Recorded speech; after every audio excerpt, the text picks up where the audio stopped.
My name is Julia Bennett, and I'm 61 years old. I own a small specialty printing and bookbinding shop in town. Quiet work, precise work. The kind that rewards stillness and punishes rush. My late husband, Edward, and I built it together. He was the artist, I was the craftswoman. Together we made beauty out of patience and glue. It's been 5 years since Edward passed from cancer, and for the first few years, my life felt like the paper I work with. Thin, fragile, ready to tear under too much handling. But work has its mercy. If you pour your grief into routine long enough, it starts to harden into something you can live with. Then came Dylan. He walked into my shop 2 years ago, asking about a custom-bound journal for his clients. He called himself a personal energy strategist. I had no idea what that meant, but he smiled, like every word he said deserved applause. I was intrigued, against my better judgment. He was 49, all charisma and movement, the kind of man who made even silence look like an act. He brought noise into my quiet world. I thought maybe that was what I needed, some contrast, someone who could coax me out of my solitude. A year later, he moved into my home, the same house Edward and I had designed together. At first, the difference felt like air after rain, sharp, alive, electric. Dylan filled rooms with music, incense, and people who said things like manifestation vortex. He told me I needed color, emotion, life. "Julia, you're too controlled," he'd tease, brushing past me with that easy laugh. "You need to feel more, live more." Sometimes I'd smile. Other times, I'd quietly retreat to the study, my sanctuary. That's where Edward's painting hung above the fireplace, a watercolor landscape, small and calm. The woods behind our first home. It wasn't a masterpiece, but it was ours. Dylan hated it. "It's gray," he said once, frowning. "It feels like death, like you're worshiping a ghost. Let's replace it with something vibrant, something that screams passion." He showed me a massive abstract painting online, all violent reds and oranges, like fire trapped behind glass. "It's called Ascension," he said, grinning. "Can't you feel the energy?" I told him it cost more than my first car. He laughed, as if practicality were a quaint disease. The conversations about passion became arguments. Every few weeks, he'd circle back, eyes alight with new ideas for what he called our shared energy space. Each time, the word shared felt more like his. Last Tuesday, the argument finally split something open. He wanted to redecorate the living room again, move out Edward's old bookshelf, bring in a neon-lit wall sculpture from a friend's studio. When I hesitated, he exhaled sharply and set down his drink. "Julia," he said, his tone snapping, "you're impossible to love when you're like this." I blinked. "Like what?" "So contained, so cold." He paced, restless. "It's like living with a ghost. You never laugh. You never fight back. You just sit there and exist. I need more. I need fire." I looked at him, at the man who'd been sleeping under the same roof that Edward and I built with our hands, the man who called my piece a defect. "This isn't coldness, Dylan," I said softly. "This is just me. I like quiet. I like order. I'm sorry that isn't enough for you." He scoffed, grabbing his keys from the counter. "Someday," he snapped, "you'll wish you'd learned how to feel. And when that day comes, I won't be around to remind you what warmth feels like." I watched him head toward the door. The scent of his cologne lingered like smoke in an empty room. "You'll miss the warmth someday," I said quietly, almost to myself. "You just don't know how to look for it." He turned back, his face caught somewhere between anger and disbelief. Then he was gone. The silence that followed wasn't the heavy kind. It was light. For the first time in a long time, the house felt like mine again. Still, I moved carefully, the way you do after an earthquake. I sat in my armchair and stared at Edward's painting, the soft green of the trees, the quiet reflection on the pond. It looked back at me with a kind of patience only the dead possess. There, in that muted calm, I felt something Dylan would never understand, warmth that doesn't need to shout to exist. That night, I boiled water for tea. While the kettle hissed, I changed the code on the gate, the alarm, and the garage. Sent a message to my attorney, terminating the cohabitation agreement Dylan had signed when he moved in.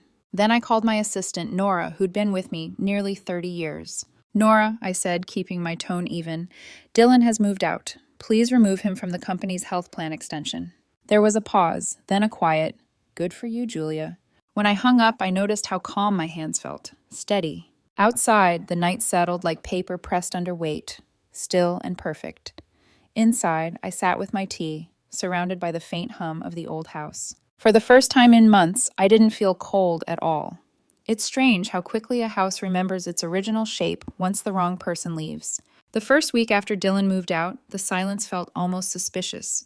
No streaming meditation playlists at 6 a.m., no voice notes recorded in the kitchen about client breakthroughs, no tang of incense clinging to the curtains. Just the low hum of the refrigerator and the distant ticking of the old wall clock Edward had restored years ago. I went to work, I came home, I slept. Nothing dramatic happened.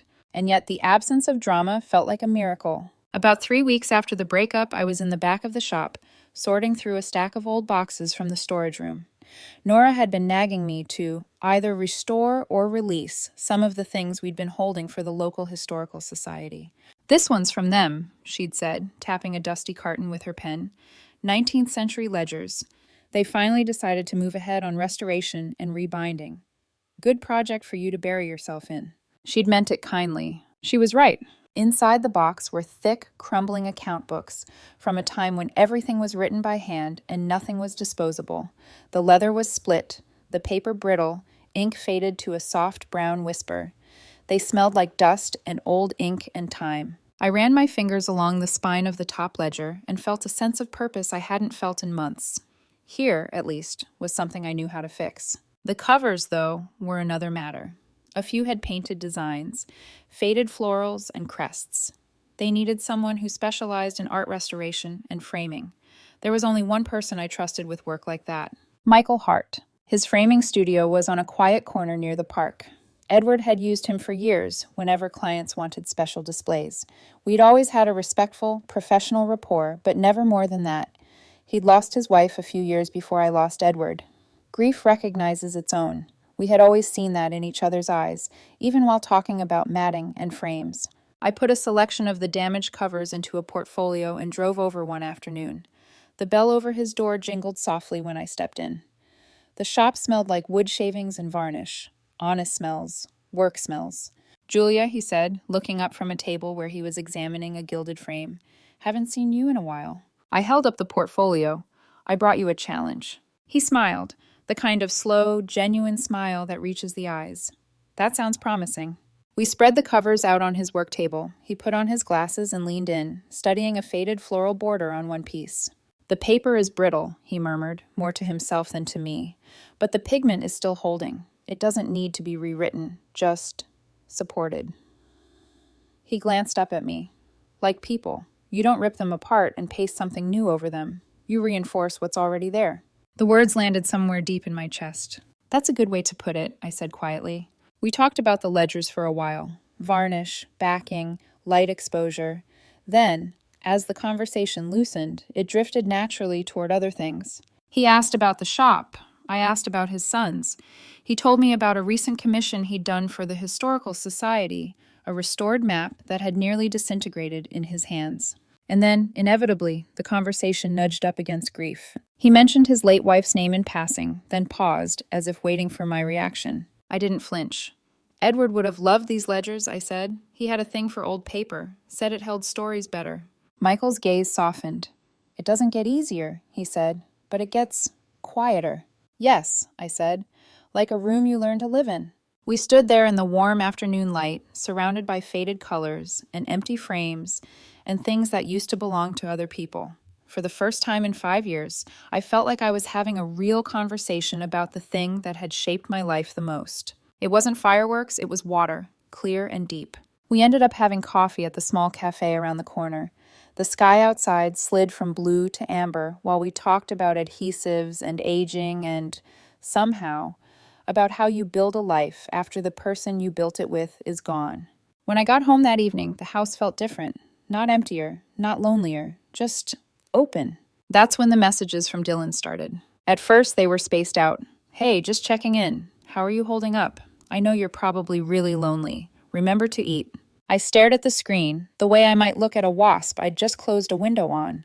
Contained, but still buzzing. I didn't respond. 2 days later, "I'm worried about you. Silence isn't healthy, Julia. Talk to me." I set the phone face down on the table and went back to sewing a text block. Then the calls started. Not from him, from Tara. his closest friend and unofficial hype woman, the one who'd always laughed too loudly at his jokes and talked about his brilliance as if he were curing diseases rather than selling affirmations. The third call I answered. "Julia," she said, her tone dripping with manufactured concern. "It's Tara. I've been so worried. Dylan is beside himself. You're not replying to his texts. He's afraid you're, well, depressed, spiraling." I looked at the stack of neatly trimmed pages on my work table, at the sunlight hitting Edward's painting on the opposite wall. "I'm fine, Tara," I said, "just busy." "Well," she continued, her voice shifting gears from concern to logistics, "there's another small issue. Dylan realized he left a few very important items at your place. His high-end blender, the $900 one, and his essential oil diffuser. He needs them for his work. He was wondering if he could just pop by and grab them. 2 minutes, in and out." There it was, the pop by, the foot in the door, the test. "I'm not home," I lied, even though I was standing in my living room, "and Nora is at the shop. If Dylan believes there are belongings still here, he can send Nora a list. She'll box them up, and he can pick them up from the front desk during business hours." "From the shop?" Tara repeated, scandalized. Like a package pickup? "Julia, that's so impersonal. He just wants to see you, to make sure you're okay." "You said he wanted his blender," I replied, my voice as flat as a ruler. "The blender will be at the shop. That's the offer. Is there anything else?" She let out a small, incredulous laugh that wasn't remotely amused. This right here," she snapped. "This is why he left. You're being deliberately cruel. You're cold, Julia. Do you enjoy pushing people away?" I felt a tremor in my hand, just for a second. Not from hurt, from anger, clean and sharp. "I'm being efficient," I said. "He chose to leave. Now he wants his things. He'll get his things. It's very simple. Have a good day, Tara." I hung up before she could answer. My heart was beating fast, but the dominant feeling wasn't fear. It was clarity. There it was again. That word. Cold.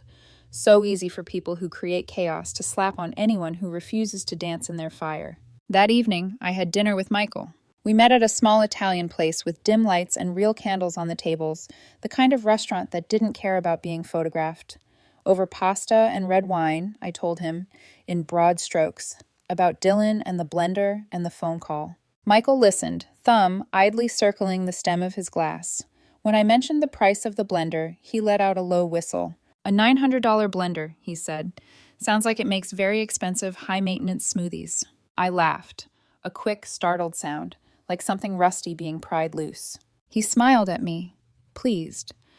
My wife used to say the people who always demand fireworks are usually the ones terrified of the dark. They don't know how to just sit in quiet with themselves. I thought of Dylan, of how he'd always needed music, noise, people, something happening. How silence made him twitchy. "I think she was right," I said. On the way home, the night air was cool against my face. I walked up the path to my front door and glanced through the window at Edward's painting above the fireplace, its muted greens and grays catching the lamplight. For a moment, I imagined what Dylan would say if he were here. Museum, morbid, dead energy. Then I heard Michael's voice in my head instead. It doesn't need a new identity. It just needs support. I unlocked the door and stepped into the quiet. It felt like warmth. Part 3. The Locket Lie. It was nearly 2 months after the breakup when the first crack in the quiet appeared. I was in the kitchen, rinsing out my teacup, when the intercom at the front gate buzzed.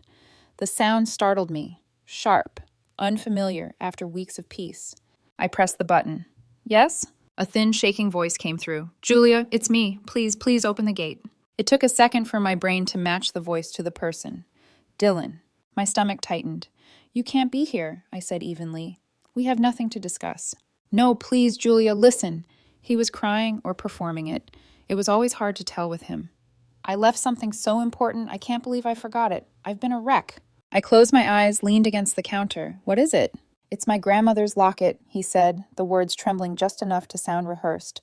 "The silver one she gave me before she died. It must have fallen off in the guest room. Julia, please, I have to find it. It's all I have left of her." My heart didn't twist with sympathy. It froze, not out of fear, but out of recognition. This was a play. I'd seen it before. A pretext. A way in. "I've had the house cleaned top to bottom since you left," I said, my tone clipped. There was no locket. "You don't know what it looks like," he cried. "Your cleaner probably tossed it without knowing. Please, Julia, I'm begging you." Are you really that heartless? Are you going to keep me from something that belonged to my dead grandmother? I could hear him raising his voice, projecting. He knew the neighbors could probably hear through their own intercoms. Performance was his native language. I'll have my assistant Nora search the guest room again tomorrow, I said, voice steady as glass. If she finds anything resembling a locket, I'll have it mailed to your friend Tara's address. No, I need to look myself. You don't understand. I understand perfectly, I said, cutting him off. You are not coming into this house again, Dylan. Nora will check, that's all. The shift was instantaneous. The sobbing stopped. His voice went from trembling to acid. You heartless woman, he hissed. You probably threw it out just to hurt me. You always were like this. Closed off, dead inside. No wonder, Edward. I pressed the disconnect button before he could finish. The silence that followed rang in my ears. Then, anger. Cold, clean anger. Not the kind that burned, but the kind that focused. To use grief as leverage, to weaponize compassion. It was beyond cruelty. It was calculated. I hated to disturb her on a weekend, but I called Nora. She answered on the second ring. Julia, everything okay? I'm sorry to bother you, I said. Dylan was just here, hysterical. Said he left a family locket in the guest room. I'm sure it's nonsense, but could you stop by tomorrow and do one last check, just in case? Of course, she said without hesitation. I'll go in first thing. I thanked her, hung up, and went to bed, though sleep didn't come easily. The image of him outside the gate, voice trembling on command, replayed in my mind. I wasn't angry because of what he said. I was angry because of what he tried to say, that compassion is weakness, that boundaries are cruelty. The next morning at 10:15, my phone rang. Nora. No locket, I assume? I asked. No locket, she confirmed. Her tone was strange, careful. But, Julia, there's something else. You might want to sit down. My chest tightened. What is it? I checked behind that awful orange painting he hung in the guest room, just in case the locket had fallen behind it. But, well, it's not the only thing missing. She hesitated. Where's Edward's landscape? The one that was supposed to be by the window in the study? I froze. I hadn't been in the study for over a week. I walked there slowly, phone still to my ear. The wall above the side table was bare, just a single nail and a faint rectangle of dust where the painting had been. It's gone, I whispered. That's what I thought, Nora said grimly, because that hideous orange canvas he hung in the guest room, the one that looked like a sunset exploding, I recognized the frame. Julia. He painted over it. He took Edward's painting and painted that monstrosity right on top of it. For a few seconds, all I could hear was my own breathing. I didn't yell. I didn't cry. I didn't even move. So that was his passion, his fire, destroying the quiet thing that came before him, just so the room would scream his name. Thank you, Nora, I said finally. You can leave it as is for now. I'll take care of the rest. After the call ended, I sat at my desk and looked out the window. The trees outside were bare, the light thin and pale. I thought of all the times Dylan had accused me of being cold, how he'd used that word like a knife. But this wasn't coldness, it was focus. A kind of razor calm that comes when you see clearly. I opened my laptop and called my lawyer, Daniel Hurst. Daniel, I said when he answered, I need to file a police report for destruction of property and theft. I have an appraisal. The original piece was valued at $15,000. He didn't ask questions, just said, I'll draft the statement. Then I called the police. It wasn't about revenge. It wasn't even about the money. It was about line drawing. The moment you stop letting people redefine your piece as weakness. The officer took the report.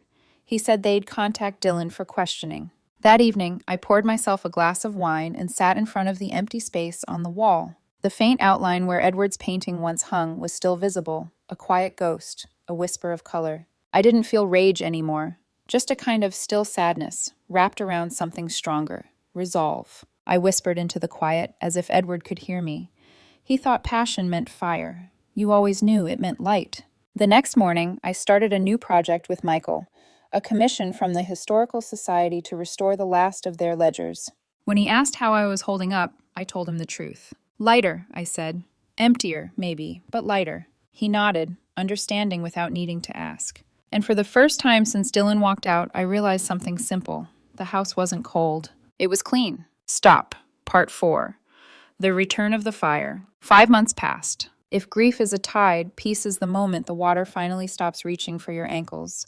Life didn't feel exciting, but it finally felt mine again. Dylan's noise had been replaced by quiet rituals. Coffee in the morning sunlight, work at the shop, Dinner with friends. I started to laugh more. Real laughter. The kind that doesn't feel like borrowed air. Michael and I had grown close in that easy, wordless way people do when they've both survived something irreversible. We worked together on the Historical Society project, long afternoons of faded pages and dust and the soft rhythm of brushes on paper. There were no grand declarations, no promises, just presence. When the project finished, we decided to celebrate. I invited a few people to my home. The head librarian, 2 members of the historical board, Nora and her husband, and Michael.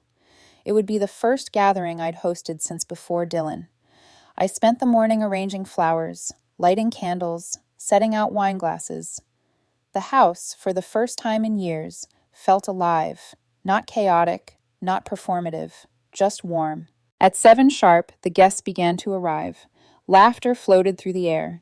Someone commented on the scent of roasted rosemary and garlic.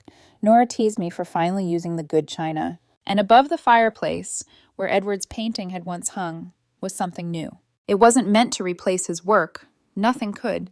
But when Michael learned what Dylan had done, he quietly brought me one of his early oil pieces, a serene painting of a coastal morning. Blue-gray sea, light spilling across the horizon. Hope without shouting. He'd given it to me a month earlier, saying, "You can't restore what's gone, Julia, but you can hang something that knows how to listen." The painting glowed in the candlelight that evening. I was standing near it, refilling someone's glass, when the doorbell rang. I smiled automatically, probably one of the board members arriving late. I wiped my hands on a napkin and opened the door, and froze. Dylan. He looked nothing like the man who'd left me. His tan was gone, his skin sallow. The bright clothes he used to wear had been replaced by something cheap, wrinkled. But the performance, the calculated emotion, was still there in his eyes. "Julia," he choked out. "Oh God, Julia!" Before I could say a word, he started crying. Real or not, I couldn't tell. "I'm so sorry," he sobbed. I've been in therapy. I'm changing. I know I made mistakes, but I miss you. I miss us. I miss the peace you had, the warmth you gave me.